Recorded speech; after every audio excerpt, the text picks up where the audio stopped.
I've been, with the flamenco around me all my life. Since I have been dancing, just popular thing, and not technical or professional, but just what everybody dances. Is our popular song. So I've been doing that since I was born, I suppose. My mom probably put me to sleep with flamenco songs.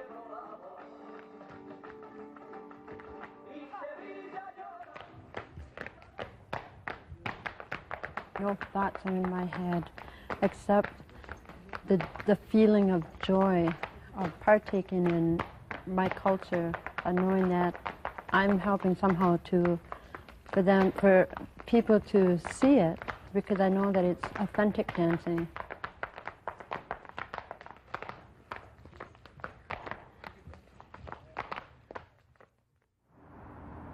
Although keeping the culture is important for Hispanics who have already made this their home, for Minnesota's newest immigrants, just finding home is challenge enough.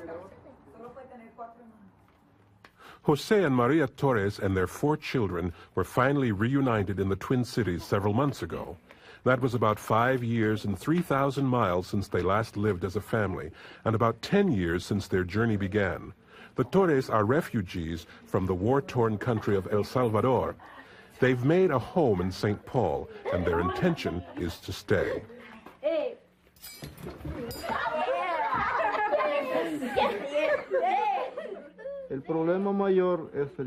Our biggest problem has been our English.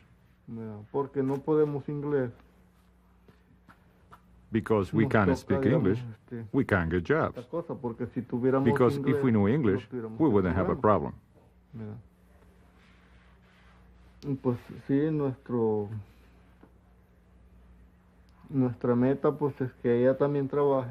The only reason we continue is because she also works, and with us two working, we can keep the place and keep our children in school.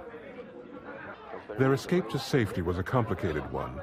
Before they made it the long way to Minnesota, Jose and Maria had to leave their children behind while the couple worked in Los Angeles, saving money to get their children out of El Salvador.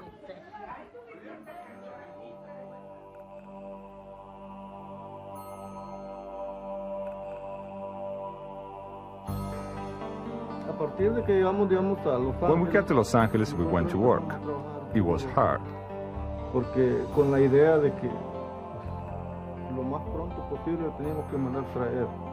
It was our hope to try to bring up as many of those we had left behind as we could. Because we left them waiting and came up here in order to bring all of them up here.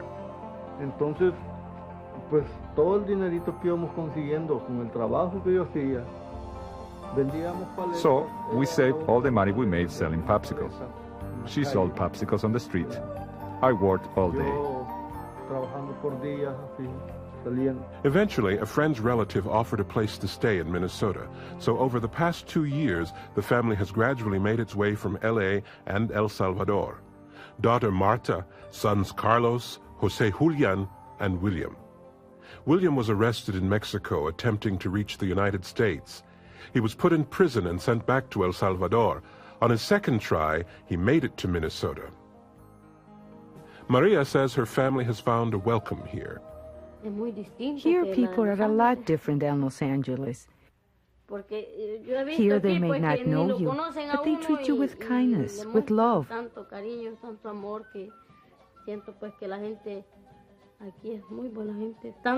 So I think the people here are very good.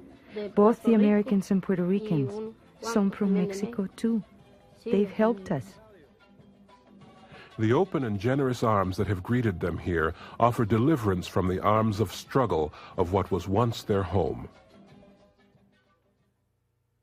Their journey began 10 years ago in El Salvador, about the time of the murder of Archbishop Romero. When Monsignor Romero died, I was carrying my child, carrying Jose Julian, who is now 10 years old. So he was born in 81. Being that I was pregnant, I went to sleep at the mountain with the rest of the people, out of pure fear because of all the invasions and the soldiers that went around killing whomever was around. So we went to sleep at the mountain, and I couldn't even sleep because there was so little to eat. But so we went, I with my son and I carried our luggage on my shoulders. We traveled this way for 8 days out there, sometimes without anything to eat. And when we returned to our houses, we discovered them burned by the soldiers. All our beds, all our food, the little we had, they threw away. Everything, all the necessities that one needs. All we had left was the little bit of clothing we had on. Jose and Maria spent most of 10 years traveling with the children or hiding because they say the soldiers would kill for no reason. We once spent 3 days without food, not even a small guayaba. And there was my 1-year-old boy, and we got to the point where we could no longer stand his crying. So I said to him, I said to my husband, "Look, Jose, I'm taking the child down there, and if the soldiers find me, they will kill me and my son, but they won't kill everybody else because of the child's crying."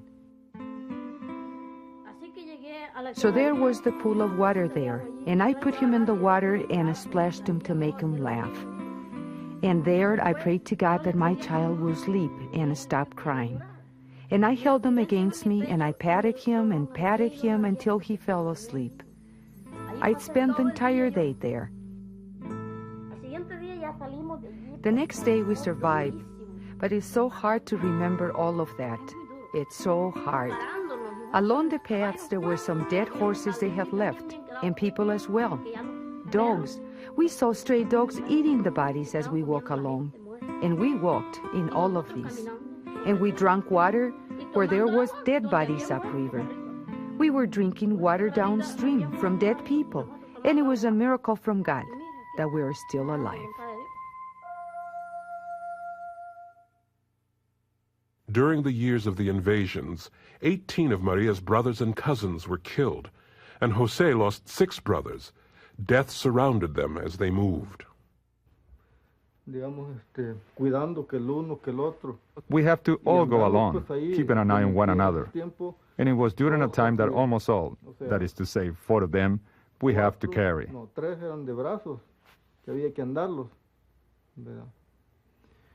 I carried 2 and she 1.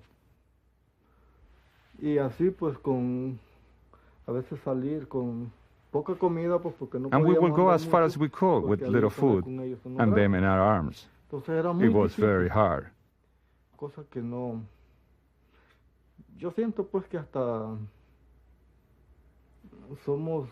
And I believe sometimes we are survivors of death because we survived with all those children.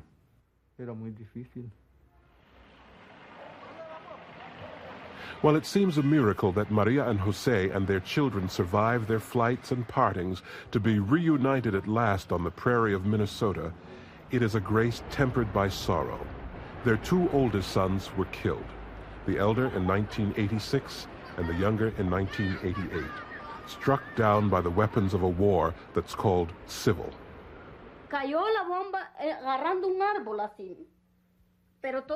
The bomb came and hit a tree, but burned everything on that mountain, and my son was right there.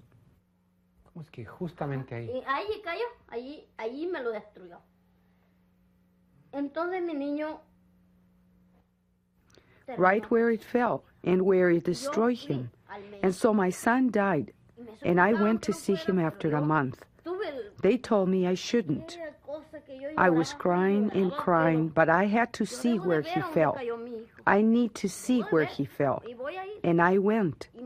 And Lena told me, "Don't go. What good would it do?" But I needed to go.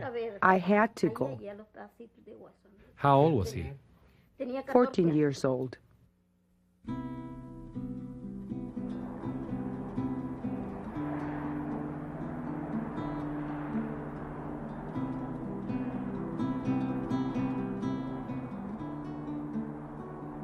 At home here in Minnesota, their children look to a future that is very different than the one they may have had in El Salvador. What is your goal? My goal is to learn English and then to work doing whatever I can. A ver, José Julián, cuéntame, pues tú me decía tu mamá que quieres ser sacerdote, ¿no? José Julián, your mother says you want to be a priest. En su futuro. A ver. Lo que usted piensa. Pienso que aquí es distinto como. I think here it's different from El Salvador. Here it's very different. ¿Qué te gusta de aquí? Me gusta más aquí que en El Salvador. I like it better here than El Salvador. Porque aquí hay bastantes There are a cosas lot of things. Aquí no se mueren las personas. Here people don't die of hunger. Que es más It's bonito. nicer here. ¿Qué es lo que más te gusta? What do you like here? Me gusta cuando no está. I like it when it doesn't snow. Ha cambiado mucho en la... In El Salvador, I did not have a room like this. Nunca pude tener un espejo en mi cuarto. Y siempre I tenía never had a mirror in my room, and I had to share the room with my parents and my brothers. Now I feel great. Pues ahora me siento muy bien. ¿Por qué dibujas esos? Why are your drawings all pretty things? No sé, yo nunca había dibujado. I don't know. Bueno, sí I've dibujaba never flores, drawn pero anything. el año Well, pasado tuve una yes, clase I've de drawn arte flowers, en but el last year colegio I took an art course at school, and I used to watch how other people drew so nice, so I started to draw pictures from magazines. It didn't turn out, but it was good enough for me. ¿Qué más te, what else would you like to have in your room? Pues I por feel ahora, very happy for now. I don't need anything else. The art that is so proudly displayed in their home reflects the gifts Maria brought with her and passes on. Her children create a tapestry of color from the simplest of materials.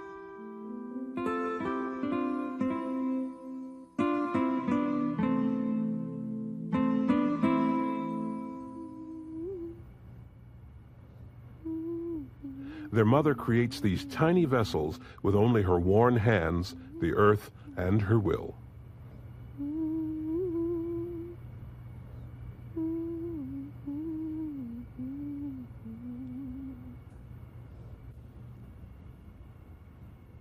What do you teach your children? Los aconsejo, pues. I counsel them. Well, we pray the rosary almost every night. Rezamos rosario toda la noche casi. A veces But cuando when tengo it is niños, too cold, we do not do it. vénganse para acá, vamos a rezar rosario. Ese es más grande The oldest que- child will say, there's no need to pray so much to God. Hay que rezarle a Dios dice, sin necesidad de tanto. Pero, That is fine. bueno, está bueno. La cosa es confiar en Dios va, y tener fe, pues. The important thing is to trust in God and have faith, because what our parents taught us, we should not forget.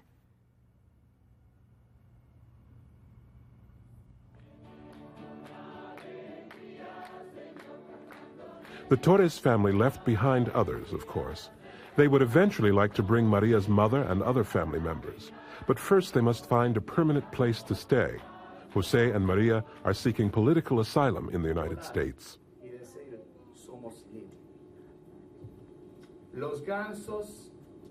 Ya esto depende, digamos, de las leyes de los Estados Unidos.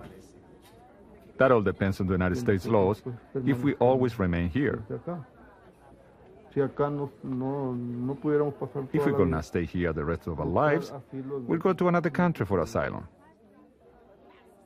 ver como si a Canadá, Maybe Canada. Porque sinceramente But we will not want to return to El Salvador. no porque no sea nuestro país, o sea, It's not that we do not love our country. We do.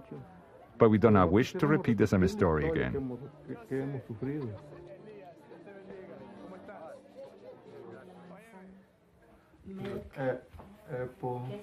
Milk es leche. Es leche, pero ¿cómo se llama? Manzana. Manzana, apple. Apple. Time will tell whether or not the Torres family will find the refuge they have been seeking. The home that, like all of our homes, shelters us from the alarms of struggle and flight. Maria says the uncertainty does not matter as long as the family is together now. Even so, they live in the unsettling place that is home to all people who leave a part of them behind. How much to remember and how much to forget. ¿Cómo se llama esto? Elbow. Elbow.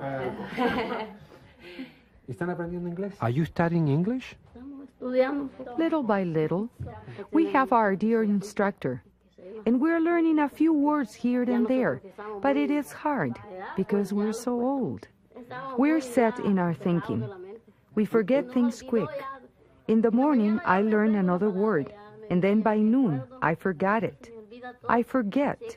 Since we have suffered so much in life, I often get bad headaches, and they've given stuff to me to stop it.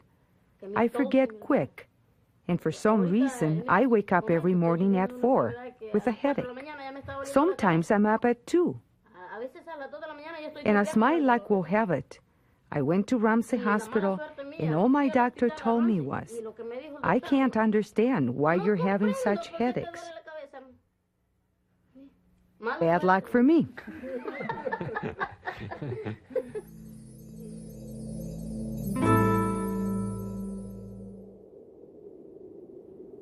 Recuerdo a mi abuelo tempranito en la mañana. The people in these stories are touched by movement, but their essence is that of staying, of keeping, of carrying on through generations, even through adversity. That is the quality that abides. Mexicanos teníamos la tradición, migrando por muchos años. Esta fue nuestra existencia, no más para sobrevivir. Cuando se acabó el trabajo, era tiempo para ir.